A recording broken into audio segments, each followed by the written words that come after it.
የጨዋታው ቋጠሮ አሁንም በግብኝነት በውሾች የሌሊት ሀዝ በሚፈታው የእንጦጦ ተራራ መሃል ከኋለኛው ቀርቤ ከፊተኛው ርቄ ተወለድኩ። የከተማችን ቀያሾች መዲባ ይሏታል። በመዲናና በባላገር መሃል ናችሁ ሊሉን እየሰደቡን ይሆን እየመደቡን ይቺ ማርያም ታውቃለች።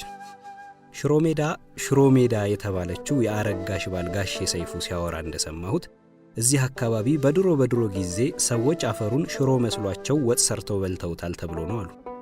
ስለ የድንጋይ ዳቦ ዘመን ከተወራ ስለ የአፈር ሽሮ ዘመን አይቻልም። ሽሮን ስናቆላምጣት የአዲስ አበባ ፕላን አውጪዎች ከሚያዳሉላቸው ቦሌና አሮጌው አውሮፕላን ማረፊያ ውበቷ ይበልጣል። የመስከረም አረንጓዴና ቢጫነቷን በመንገዶች ግራና ቀኝ ከእንጦጦ የሚወርደውን ወርቃማ ውሃዋን እንጦጦ ወተን በላስቲክ ኮሮጆ ሰብስበን የምናመጣቸውን አጋምና ቀገዋን ማን ይስተካከላታል? ሽሮ ሜዳ እያደገች ብዙ ሰዎች ሊኖሩባትና ሊሰሩባት መጡ። የአልማዝ ጉርጉስም ሆቴልና ተራራ ካፍቴሪያ ተከፈቱ።